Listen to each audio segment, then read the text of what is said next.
Assalamualaikum warahmatullahi wabarakatuh. Pada pertemuan hari ini itu saya akan memberikan materi tentang penilaian saham biasa. Kalau di minggu sebelumnya saya sudah memberikan materi tentang saham biasa, hari ini kita membahas tentang bagaimana sih penilaian saham biasa itu. Mungkin saya ingatkan lagi sebelumnya tentang pengertian dari saham biasa. Jadi saham biasa itu adalah surat berharga dalam bentuk piagam atau sertifikat yang memberikan pemegangnya bukti atas hak dan kewajiban menyangkut andil kepemilikan dalam suatu perusahaan. Saham biasa itu mempunyai sifat kebalikan dari saham preferen dalam hal pengambilan suara, pembagian dividen, dan hak yang lain.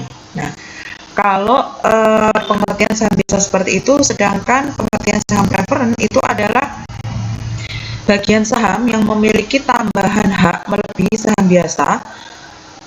Ada beberapa jenis saham preferen, yaitu diantaranya saham preferen partisipasi, ada saham preferen non kumulatif, itu pengertiannya. Kemudian ini adalah syarat listing. Perusahaan harus memenuhi syarat sebuah bursa saham agar saham mereka itu dapat di-list dan diperdagangkan di sana, yaitu di bursa efek. Contohnya misalkan agar dapat dicatat dalam New York saham, ya, jadi bursa saham New Yorknya. Kemudian kalau pemegang saham, ya berarti seseorang atau badan hukum yang secara sah memiliki satu atau lebih saham pada perusahaan. Kemudian para pemegang saham itu juga merupakan pemilik dari perusahaan tersebut. Nah, perusahaan yang terdaftar dalam bursa efek itu berusaha untuk meningkatkan harga sahamnya. Aplikasi, kalau misalkan masyarakat ini belum memahami betul tentang pengelolaan dari saham, maka bisa melakukan pembelian lewat makelar atau broker, ya. Jadi bisa menggunakan aplikasi membeli saham biasa di bursa efek via broker. Nah, kalau di Indonesia dulu satu lot itu adalah 500 lembar, kalau sekarang itu satu lot dipecah menjadi 100 lembar. Nah, itu diperjualbelikan di pasar saham, ya. Kemudian ada pasar saham itu ada primary market atau pasar di mana saham pertama kali itu dikenalkan, gitu ya. Jadi ada pasar perdana, ada penawaran perdana. Ini adalah tentang kepemilikan saham di perusahaan publik.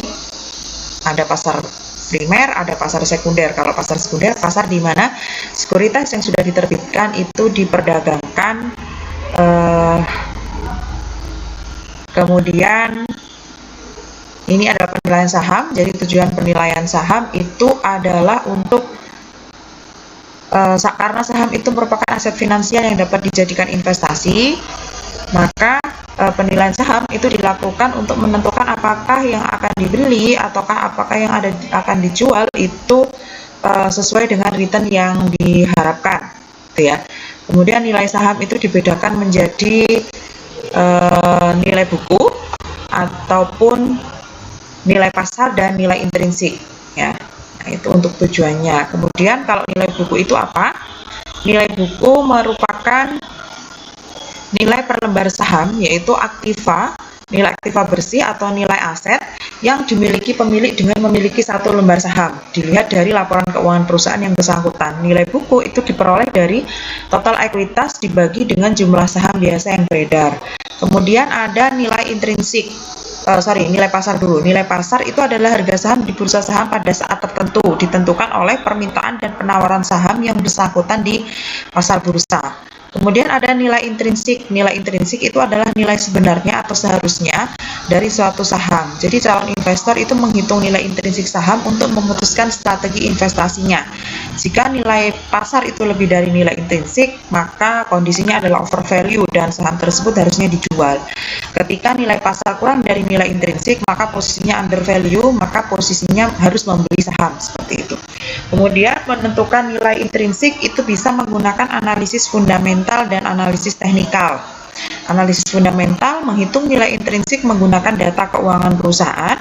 Kalau analisis teknikal itu menghitung nilai intrinsik dari data perdagangan saham.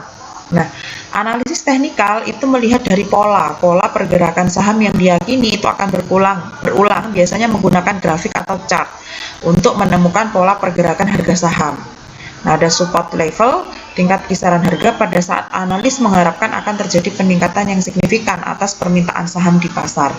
Atau resistance level itu tingkat kisaran harga pada saat analisis berharap terjadi peningkatan yang signifikan atas penawaran saham di pasar. Nah, biasanya kalau teknikal ini memang melihatnya dari chart ya, dari grafik itu tadi, melihat kenaikan atau penurunan harga saham. Kemudian selanjutnya analisis fundamental. Kalau analisis fundamental ini biasanya didasarkan pada laporan keuangan atau kinerja perusahaan.